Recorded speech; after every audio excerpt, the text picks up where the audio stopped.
আসসালামু আলাইকুম রহমতুল্লাহি বারাকাতু। সম্মানিত দর্শক, দেশ ও দেশের বাহির থেকে যে যে আমাকে দেখছেন শুনছেন, সকলকেই আন্তরিক মোবারকবাদ এবং অভিনন্দন জানিয়ে আজকে গুরুত্বপূর্ণ একটি বিষয় নিয়ে আমি আপনাদের সামনে হাজির হয়েছি। আমি রাসেল মাহমুদ। সম্মানিত দর্শক, আহ, অনেকে জিজ্ঞাসা করেছেন, যে অনেকে বলেছেন যে আমার আমরা দুই ভাই বা আমরা তিন ভাই বোন আছে, বাবা অথবা মা যদি উভয়ের মধ্যে কেউ একজন মারা যায়, তাহলে আমাদের করণীয় কি?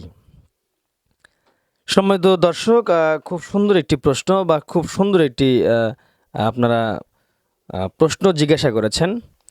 তো বিষয়টি তো আমি বললে হবে না, এটি কোরআন এবং হাদিস থেকে উদ্ধৃতি বা কোরআনের রেফারেন্স নিতে হবে। আল্লাহ রাব্বুল আমিন সূরা নিসার ভিতরে আল্লাহ রাব্বুল আমিন বলেছেন, যদি তোমার বাবা অথবা মা উভয় যদি ভিতরে কোনো একজন যদি ইন্তিকাল করে বা মারা যায়, আল্লাহর ডাকে সাড়া দিয়ে চলে যায়, তাহলে প্রাপ্তবয়স্ক ছেলে এবং প্রাপ্তবয়স্ক মেয়ের জন্য হবে বাবা এবং মাকে জিজ্ঞাসা করা।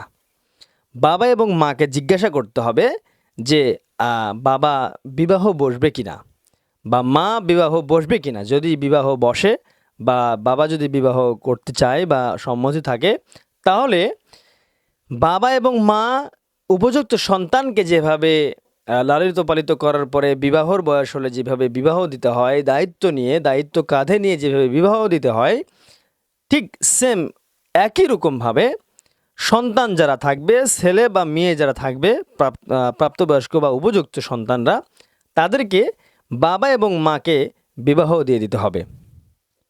আসুন, এখন হয়তো বলবেন যে না, নাতিপুতি হয়ে গিয়েছে বা ছেলে সন্তান বড় হয়ে গেছে, তারা বিবাহ করেছে, তো এই সময় আবার এটা কেন, এই বিধানটা কেমন জানি না।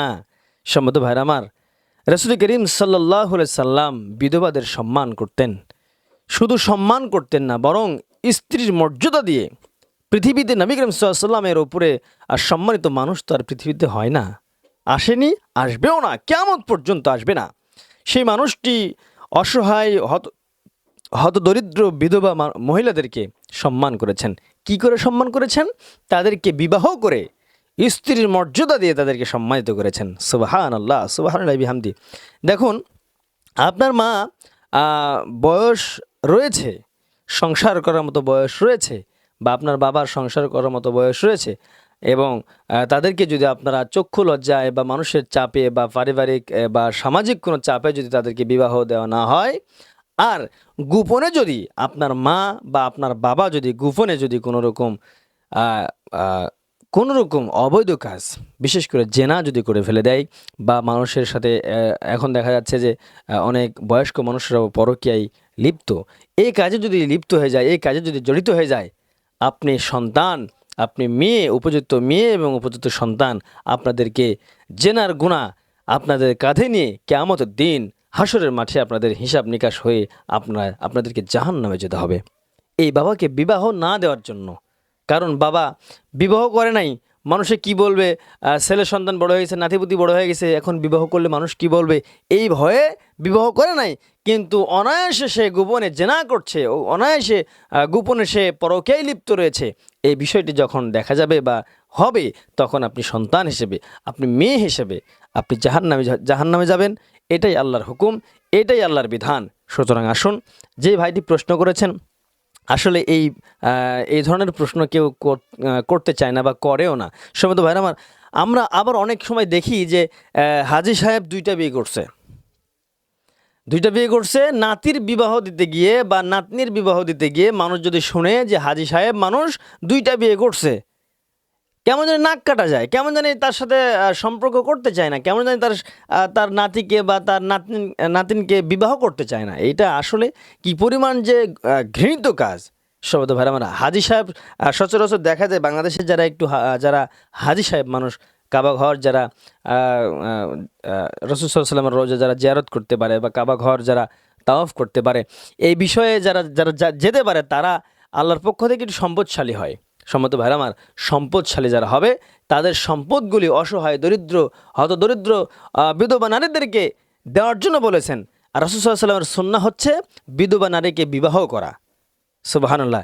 সেই ক্ষেত্রে যদি সুন্নত আদায় করার জন্য বা একটা অসহায় মানুষকে পাশে দাঁড়ানোর জন্য যদি বিবাহ করে, তো তাহলে কি সেই হাজী সাহেব কি চরিত্রহীন হয়ে গেল?